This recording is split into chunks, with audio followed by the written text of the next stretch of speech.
अगर आप लोग भी सोच रहे हो कि मैं एक्सटर्नल हार्ड ड्राइव लूं, तो मेरा जवाब है कि आप लोग अभी एक्सटर्नल हार्ड ड्राइव को मत ही लो। क्यों? मैं उसका कुछ रीजन में दे रहा हूं। आप लोग अगर उसको सुनोगे तो आप लोगों को ऐसा महसूस होगा कि हाँ, एक्सटर्नल हार्ड ड्राइव लेना अभी के समय के हिसाब से सही नहीं होने वाला है। तो फर्स्ट रीजन मेरा ये है कि मैं किसी भी ब्रांड पे गया हूँ, चाहे वो सीगेट हो जाए, एडाटा हो जाए या फिर WD हो जाए, उसके हार्ड ड्राइव का स्पेसिफिकेशन पे ना स्पीड मेंशन है कि कितना रीड एंड राइट स्पीड है, और क्या उसका स्पेसिफिकेशन है हार्ड ड्राइव का, कितना 1000 RPM पे उसका डिस्क रोटेट कर रहा है, वो भी स्पेसिफिकेशन को डिस्क्लोज नहीं किया गया है। बस ये है कि उसमें आप लोगों को 3 ईयर का वारंटी मिलेगा, एंड उसमें आप लोग को जैसे कि वो लोग क्लेम करते हैं कि आपको इसमें डेटा रिकवरी प्रोटेक्शन ये सब मिल जाता है, तो वो सब तो कोई ज्यादा कोई करने वाला है नहीं, क्योंकि अगर किसी का हार्ड ड्राइव खराब होगा तो वो कहीं और से भी डेटा रिकवर करवा सकता है। वैसे कंपनी वाले भी कभी कभी करके दे देते हैं अगर वो लोग क्लेम कर रहे हैं अपने वारंटी में। तो मैं आप लोगों को कहूंगा कि आप लोग एक्सटर्नल हार्ड ड्राइव को मत लो, क्योंकि अभी मैं एक्सटर्नल हार्ड ड्राइव का मैं आप लोगों को प्राइस दिखा रहा हूँ। एडाटा का देख लीजिए, अभी 11,000 प्राइस है इसका 2 TB वेरिएंट का। वहीं पे अगर मैं 1 TB का भी बात करूँ तो 9,500 के अप्रॉक्स है। सीगेट का भी अगर मैं आप लोगों को दिखाऊंगा तो यहाँ पे 10,000 के लगभग इसका प्राइस है, और सीगेट का और भी हार्ड ड्राइव है जिसका 9-10 हजार रुपया हर का आपको प्राइस मिल ही जाएगा, चाहे आप WD का लो या फिर सीगेट का लो या फिर एडाटा वगैरह का लो। और इसमें जो सबसे बड़ा प्रॉब्लम मुझे नजर आया है वो है इसके कनेक्टर पे। आप किसी भी SSD के कनेक्टर को देखेंगे तो ये टाइप B टाइप कनेक्टर है, जो कि बहुत ओल्ड स्टैंडर्ड हो गया है, क्योंकि हर आदमी के फोन में टाइप C है, टाइप C चार्जर है, टाइप C केबल है। और इस समय में अगर आप लोगों को एक एक्स्ट्रा केबल ले करके ट्रेवल करना पड़े तो ये मुझे जस्टिफाइबल नहीं लगता है। इसलिए मैं आप लोगों को रिकमेंड करता हूँ कि आप लोग को जितना भी ये हार्ड ड्राइव मिल रहा है, आप लोग मत ही लो एक्सटर्नल हार्ड ड्राइव को इस तरीके से, क्योंकि ये बहुत ज्यादा आप लोगों को महंगा पड़ने वाला है। तो अब आपको एक्सटर्नल हार्ड ड्राइव भी चाहिए और इतना प्राइस भी नहीं पे करना है, तो उसके लिए मैं आप लोगों को मैं कहूंगा कि आप लोग पहले एक SSD इनक्लोजर ले लो। और यहाँ पे जो मैं आप लोगों को SSD इनक्लोजर दिखा रहा हूँ, ये मैं पर्सनली खुद भी यूज करता हूँ, और इसके साथ जो टाइप C डेटा केबल आता है वो भी बहुत ही हाई क्वालिटी का है,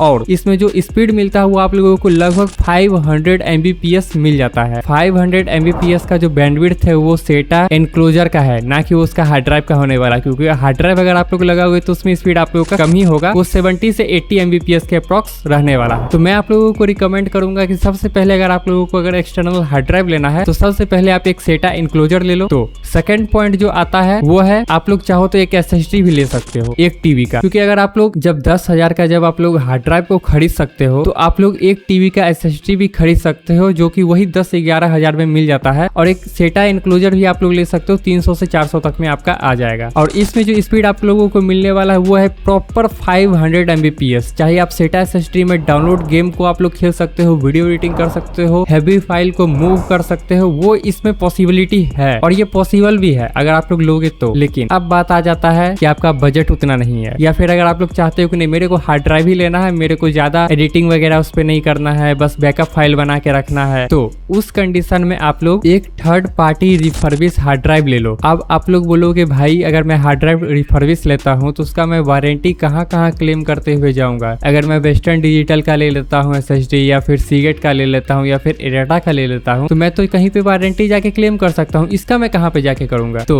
यहाँ पे जो आप लोगों को मैं सबसे बढ़िया एडवाइस करूंगा वो है आप लोग अपने नियरेस्ट PC शॉप पे जाओ, जहाँ पे कंप्यूटर वगैरह सेल होते हैं, वो लोग आपको इस टाइप का हार्ड ड्राइव दे देंगे। आप लोग बोलेगे भैया मुझे 500 GB का हार्ड ड्राइव चाहिए, भैया मुझे 1 TB का हार्ड ड्राइव चाहिए जो कि मेरे को लैपटॉप में लगाना है। आप ये मत कहना कि मेरे को एक्सटर्नली यूज करना है, आप बेसिकली इतना कहते ना कि मेरे को ऐसा SSD चाहिए जो लैपटॉप में लग जाए 2.5 इंच का फॉर्म फैक्टर के साथ में, तो आप लोगों को लैपटॉप HSD दे देंगे, और उसको बेसिकली आपको कुछ नहीं करना है, अपने इनक्लोजर में इंसर्ट करना है, देन गो। तो आप लोग का एक्सटर्नल HSD बन के रेडी हो चुका है। आप लोग अपने एक्सटर्नल HSD को सिंपली टाइप C के जरिए आप लोग कनेक्ट कीजिए अपने PC के 3.1 पोर्ट के साथ में, जो कि USB 3.1 होने वाला है। आप लोगों को बहुत ही अच्छा परफॉर्मेंस भी डिलीवर होगा, और आप लोगों को ये भी पता रहेगा कि आप लोग इसमें कंपोनेंट क्या यूज कर रहे हो, क्योंकि बड़ी बड़ी ब्रांड जो है वो तो आप लोगों को बता ही नहीं रही है कि कितना RPM इसका है हार्ड ड्राइव का। कम से कम आप ये जो अगर आप लोग सेकंड हैंड हार्ड ड्राइव जो लेने वाले हो, कम से कम इसमें आपको RPM तो पता है कितना RPM कितना स्पीड देने वाला है, और इसका प्राइस भी कम होने वाला है। प्राइस एक्चुअली कैसे कम होने वाला है, मान लेते हैं कि अगर आप लोगों को 500 GB का जो हार्ड ड्राइव है वो आप लोगों को मिल जाता है 2000 तक में, साथ ही में आप लोगों को सेटा SSD इनक्लोजर मिल जाता है 400 में, तो 2400 में आपका एक्सटर्नल हार्ड ड्राइव बन के रेडी हो जाएगा। अगर आप लोग चाहोगे कि नहीं मेरे को 1 TB का चाहिए, तो 1 TB का का भी आप लोग ले सकते हो। 400 का आप लोग का पड़ जाएगा SATA SSD इंक्लूजर, और 1 TB का जो हार्ड ड्राइव है वो 4 to 5000 में आ जाता है। अगर 5000 में भी आ जाता है तभी आप लोगों को 5400 में आपका SSD बन के रेडी हो जाएगा। और अगर आप लोग का 1 साल 1.5 साल के बाद अगर आपका ये हार्ड ड्राइव खराब भी हो जाता है तब भी आप दूसरा हार्ड ड्राइव को लगा लोगे, तब भी आपका उतना ही लगभग प्राइस पड़ेगा जितना आप लोग नया SSD को लेने के लिए जाओगे उस हिसाब से। तो आप लोग कोशिश करो कि जब भी आप लोग ऑफलाइन हार्ड ड्राइव लेने के लिए जाओ सेकेंड हैंड, तो आप लोग उनको बोलो कि ऐसा SSD दो जिसमें 2 साल का या फिर 1 साल का वारंटी मेरा इसमें रहे। और ये भी आप लोग पूछ लीजिएगा दुकानदार से कि अगर उसका वारंटी पीरियड में अगर कुछ भी प्रॉब्लम आता है तो दुकानदार ही रिप्लेस करके देगा,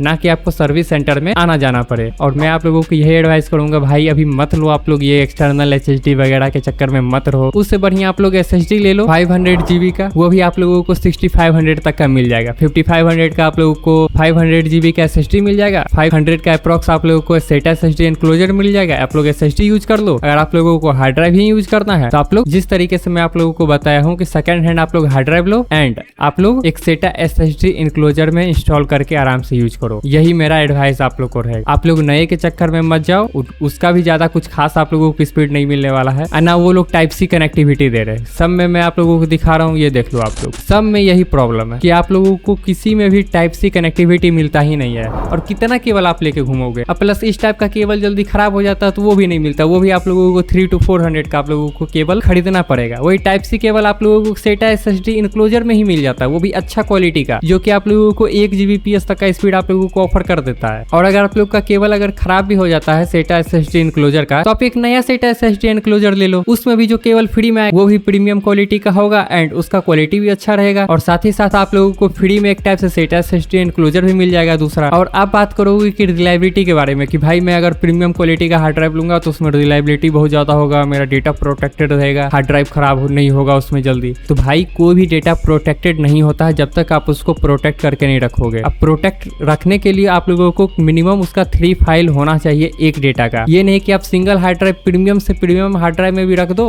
कंपनी के हार्ड ड्राइव में आप लोग उसको छोड़ दो, आपका डेटा लॉस होगा ही होगा। आपको कम से कम आप लोगों को अपने डेटा को 2 प्लेस पे रखो या फिर 3 कॉपी 2 मीडियम बना करके रखो। तो मैं इस पे भी एक टॉपिक पे वीडियो बनाऊंगा, आप लोगों को बहुत अच्छा लगेगा। इसी के साथ आप लोग का ये वीडियो देखने के लिए गाइस बहुत बहुत धन्यवाद।